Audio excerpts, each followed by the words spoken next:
Hi friends, welcome to Saritha's vlog. எல்லாரும் எப்படி இருக்கீங்க? நல்லா இருக்கீங்களா? இன்னைக்கு வந்து பார்த்தீங்கன்னா, இந்த பிக் பாஸ்ல வந்து விஷால் இருக்கார்ல, அவர் வந்துட்டு ஒரு பூண்டு சட்னி வந்துட்டு செஞ்சார்ல. அந்த பூண்டு சட்னி வந்துட்டு ரொம்ப நல்லா இருக்கிற மாதிரி தான் இருக்குது. நானும் ஒரு 2-3 வாட்டியாக ட்ரை பண்ணிட்டேன். இன்னைக்கு வந்துட்டு சரி அந்த சட்னியை வந்துட்டு ஒரு வீடியோ போட்டுடலாம் அப்படின்ட்டு. ரொம்ப ரொம்ப ஈஸி இது. இப்போ இந்த சட்னிக்கு வந்து பார்த்தீங்கன்னா, நான் ஒரு 2 பூண்டு எடுத்து உரிச்சு வச்சிருக்கேன். உங்களுக்கு அளவுக்கு தகுந்த மாதிரி நான் இப்போ 2 பூண்டுனாக்கா, இப்போ வீட்டில் நிறைய பேர் இருக்காங்கன்னா இன்னொரு பூண்டு கூட நீங்கள் உரிச்சிக்கலாம். இதுக்கு வந்து பார்த்தீங்கன்னா தனி மிளகாத்தூள். இது தனி மிளகாத்தூள்னா இதில் வந்துட்டு நான் வந்து கலந்து அரைச்சி வச்சுருக்கேன். இப்போ வறுவலுக்காக உள்ள தூள் இது. இது வந்து தனியாத்தூள்.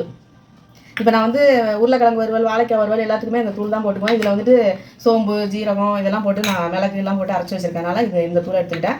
இது வந்து தனியாத்தூள், மல்லித்தூள், உப்பு. நம்ம நல்லெண்ணெய் வந்து கடைசியாக தாளிக்கிறப்ப ஊற்றணும். கொஞ்சமாக கடுகு கூட போட்டு அதில் தாளிச்சிக்கலாம். அவ்வளோதாங்க. இப்போ இந்த பூண்டை வந்து எடுத்து இந்த இதில் போட்டு நம்ம இடிக்கல்லில் போட்டு நம்ம இடிச்சிக்கலாம். இல்லை இந்த கல்லில் இடிக்கலைனாலும் நீங்கள் மிக்சியில் போட்டு அப்படியே ஒரு அடி அடிச்சிடலாம். அப்படியே சின்ன ஜாரில் போட்டு ஒரு அடி அடிச்சிடலாம். இப்போ இதை நசுக்கிக்கலாம்.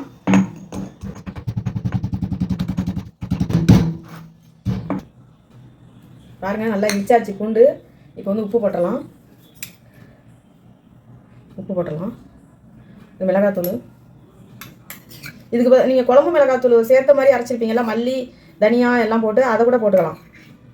காரத்துக்கு தகுந்த மாதிரி நீங்கள் போட்டுங்க. இது எண்ணெய் ஊற்றுறதுனால காரமும் அந்த அளவுக்கு நமக்கு தெரியாது. மல்லித்தூள், தனியாத்தூள் இதையும் போட்டுடலாம்.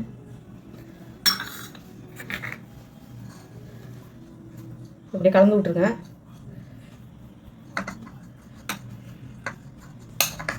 இப்போ வந்து எண்ணெய் வந்து நம்ம எடுத்து ஊற்றலாம்.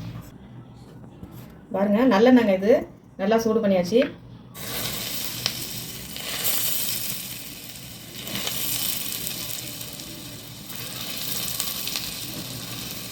இதுக்கு எண்ணெய் கொஞ்சம் அதிகமாக தான் ஆகும். ஏன்னா வந்துட்டு உங்களுக்கு காரம் தெரியாது. அப்போ தான் நல்லெண்ணெய் தானே ஒன்றும் நம்ம இட்லி தோசைக்கு தொட்டு சாப்பிடும்போது நல்லாயிருக்கும். நல்லா அப்படியே கலக்கி விட்ருங்க.